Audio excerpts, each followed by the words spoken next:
फिओक्रोमोसाइटोमा आहे. तर फिओक्रोम्स हे क्रोमाफिन सेल्स आहेत ॲड्रेनल मेड्युलाच्या, त्यांना म्हटलं आहे. एक्स्ट्रा ॲडनरी असेल तर ॲड्रेनल मेड्युला इज नथिंग बट अ गँग्लिऑन, तर त्याच्या बाहेर असेल तर त्याला म्हटलं आहे पॅरागँग्लिओनोमा. तर या क्रोमाफिन सेल्स आहेत त्याच्यामुळे त्याला म्हटलं आहे फिओक्रोमोसाइटोमा. तर हा फंक्शनल असेल तर प्रॉब्लेम आहे, फंक्शनल नसेल तर काही इश्यू नाही. फंक्शनल असेल तर very challenging case to manage. याने मल्टी स्पेशालिटी अप्रोच मेन्शन नाही केला सम ऑर दी अदर. पहिल्यांदा तर तुम्हाला सिंड्रोम उडवावे लागतील. MEN 2A 2B, पॅराथायरॉइड, मेड्युला किंवा मार्फन, न्यूरोफायब्रोमा इत्यादी. रूल ऑफ 10% दोन्ही साईडला असतात. 10% कंजेनायटल किंवा फॅमिलियल आहे, 10% सिक्रेटिंग असतात आणि 10% रिकरंट असतात. तर पॅथोफिजिओलॉजी टायरोसिनपासनं डोपावन, फेनिलॅलॅनिन, टायरोसिन, डोपामिन, मग नॉरॲड, मग ॲड्रेनालिन. तर नॉरॲड आपल्याला माहिती आहे की एक मेथिल कमी आहे आणि ॲड्रेनालिन ब्लडमध्ये जातो, त्याच्यामुळे हा सिक्वेन्स माहिती आहे आपल्याला. डोपापासनं डोपामिन येणार आहे हे पण माहिती आहे. आणि फेनिलॅलॅनिन, टायरोसिन दोघं सोबत येतात. तर टायरोसिन हायड्रोक्सिलेज ही रेट लिमिटिंग स्टेप आहे. मग या दोघांचं कोमटी आणि माओद्वारा सिक्वेन्शियली डिग्रेडेशन होऊन पहिल्यांदा मेटानेफ्रिन आणि मग नंतर VMA बनतं. तर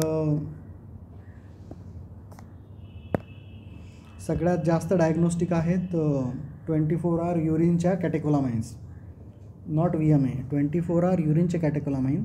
त्याच्यानंतर सेकंड नंबर आहे 24 युरिनचे VMA.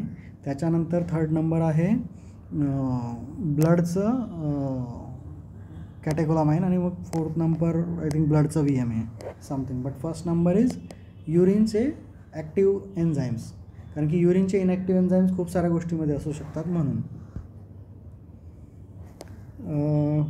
सस्पिशन युजली यंग मुलामध्ये झालं किंवा पॅरोक्सिस्मल अटॅक्स आले, paroxysmal attacks of headache, palpitation and sweating म्हणजे सिम्पॅथेटिक क्रायसिस येतो, तर ते झाले किंवा फॅमिलीची हिस्ट्री आहे तर हायपरटेन्शन असणार. बाकी जनरलाइज सिम्पटम्स लिहू शकतो. अल्फा आणि बीटाच्या वेरिंग ब्लॉकेटमुळे आपल्याला नॉरॲड किंवा ॲड करून येईल. जर अल्फा 1 प्रॉमिनंट असेल तर पल्स नॅरो होईल आणि रिफ्लेक्सली ब्रॅडी होईल. जर बीटा 1 प्रॉमिनंट आहे म्हणजे ॲड्रेनालिन आहे तर सिस्टॉलिक वाढलेला असेल, डायस्टोलिक लो असेल आणि टॅकी असेल. व्हेरियस स्ट्रेसर्सने प्रेसिपिटेट होईल, including abdominal manipulation, defecation, मिक्च्युरेशन, contraction आणि ड्रग्जमुळे. कॉम्प्लिकेशन्स CVAचे कॉम्प्लिकेशन्स, नंतर वस्क्युलर रेझिस्टन्समुळे इस्किमियामुळे रॅब्डोमायोलिसिस पण होईल, कार्डिओमायोपॅथी होईल हायपरस्टिम्युलेशनमुळे. डायग्नोसिस मग नॉन स्पेसिफिक टेस्ट आहे. हायपरग्लायसिमिया होईल कारण की स्ट्रेस हार्मोन आहे. पोस्ट ऑप हायपोग्लायसिमिया होईल. DD, थायरॉईड, अँझायटी आणि प्रेग्नन्सी टॉक्सिमिया म्हणजे PIH, हायपरटेन्शनवाले जे पण आहे ते. मग ECGवर LBBs किंवा ॲरिथमियाज, एक्सरेवर कार्डिओमेगॅली, 2D इकोवर चेंजेस, कार्डिओमायोपॅथी. आपण बघितलं युरिनचं असे, प्लाझ्माचं असे. प्रोव्होकेटिव्ह आणि सप्रेसिव्ह टेस्ट बंद झाले आहेत. ट्युमर लोकलायझेशन मग इमेजिंगने करणार, CT, MRI, PET किंवा सेंटिग्राफी. बिफोर सर्जरी तुम्हाला स्टॅबिलाईज करायचं असेल त्याशिवाय पेशंट तुम्ही घेऊ शकत नाही. आणि अल्फा ब्लॉकेट बीटा ब्लॉकेटच्या आधी घ्यायचा. जर कारण की मग वॅसो डायलेट झाला, नॉर्मल झाला की मग व्हॉल्यूम स्टॅटस नॉर्मल होईल, नाही तर वॅसो कन्स्ट्रिक्शनमध्ये व्हॉल्यूम स्टॅटस कमी असतो. ॲटलिस्ट 2 वीक लागतात व्हॉल्यूम रिस्टोर व्हायला. तर फेनॉक्सिबेन्झामाइन आधी वापरायचे, आता नाही वापरत, तो नॉन सिलेक्टिव्ह आहे. आता अल्फा 1 सिलेक्टिव्ह प्राझोसिन वापरतात. TID डोस आहे त्याचा. नंतर डोक्सा असेल तर डोक्सा डेली आहे. आणि फर्स्ट डोस हायपोटेन्शन कॉमन आहे यांचं. नंतर तुम्ही CCBs आणि मग नंतर बीटा ब्लॉकर वापरू शकता. अल्फा 2 ॲगोनिस्ट वापरू शकता. मॅक्सल्फ वापरू शकता कार्डिओव्हस्क्युलर स्टेबिलिटीसाठी. रॅपिड IV ब्लॉकेट सांगितलं त्याने, फेनॉक्सिबेन्झामाइन प्लस प्रोप्रेनॉलॉल. पण प्रोप्रेनॉल नॉन सिलेक्टिव्ह होऊन जातो, हा पण शॉर्ट ॲक्टिंग आहे तर दे आर नॉट शॉर्ट नाही लॉंग ॲक्टिंग आहे तर they are not preferred. Alpha one prazosin आणि डोक्सा, मग नंतर बीटा ब्लॉकेड. आणि ह्या रिझर्वड आहे टायरोसिन, मेथिल टायरोसिन, जिथे तुम्ही ऑपरेट नाही करू शकत, मेटास्टॅटिक आहे किंवा कॉन्ट्राइंडिकेशन आहे काही, तर हा कॉम्पिटिशन करून टायरोसिन हायड्रोक्सिलेसला इनिबिट करेल, रेट लिमिटिंग स्टेपला कमी करेल. तर बी पी आय थिंक मला जेवढं आठवतं 120/80च्या खाली पाहिजे. And no hospital reading 160/90. Orthostatic hypotension, postural changes नसले पाहिजे. ECGवर चेंजेस 1 हफ्त्याआधी नॉर्मलाइज झालेले पाहिजे. VPCs 5 मिनिटाला 1पेक्षा जास्त नको. तर VPC एक ॲड झालं, ST चेंजेस ॲड झाले. बाकी हे विचार करू शकतो की BP आणि ऑर्थोस्टॅटिक हायपोटेन्शन नसायला हवं. अँक्झिओलायसिस खूप आवश्यक आहे.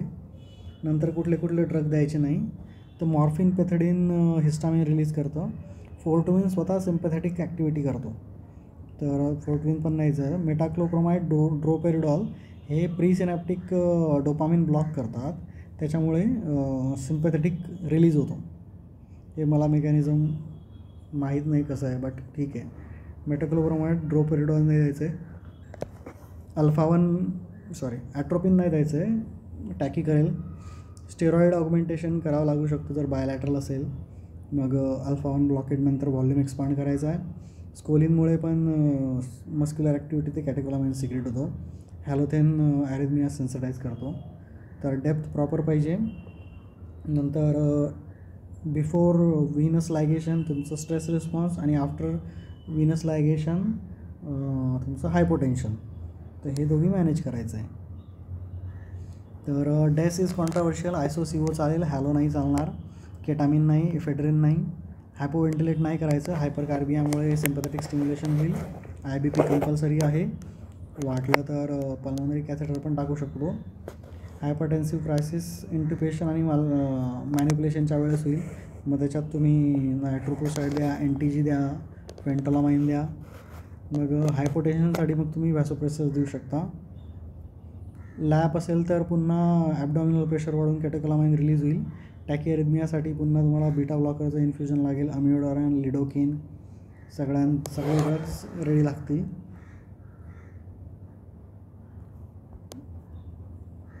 ॲनाल्जेसिया ॲडिक्वेट ठेवायला लागेल पोस्ट ऑफ. कॉम्प्लिकेशन हायपरटेन्शन म्हणजे इनॲडिक्वेट रिमूव्हल किंवा विड्रॉलमुळे हायपोटेन्शन, विड्रॉलमुळे हायपोग्लायसिमिया होईल आणि विड्रॉलमुळे सोमनलन्स होऊ शकतो त्याला. एपिड्युरल बेटर आहे कारण की सडनली हे रिलीज नाही होणार BP. आणि प्रेग्नन्सीमध्ये वजायनल इज कॉन्ट्राइंडिकेटेड कारण की खूपच जास्त सिम्पॅथेटिक स्टिम्युलेशन आहे. Alpha one blockers are safe, beta cross करतात, बीटा ग्रोथ इम्पीड करतात.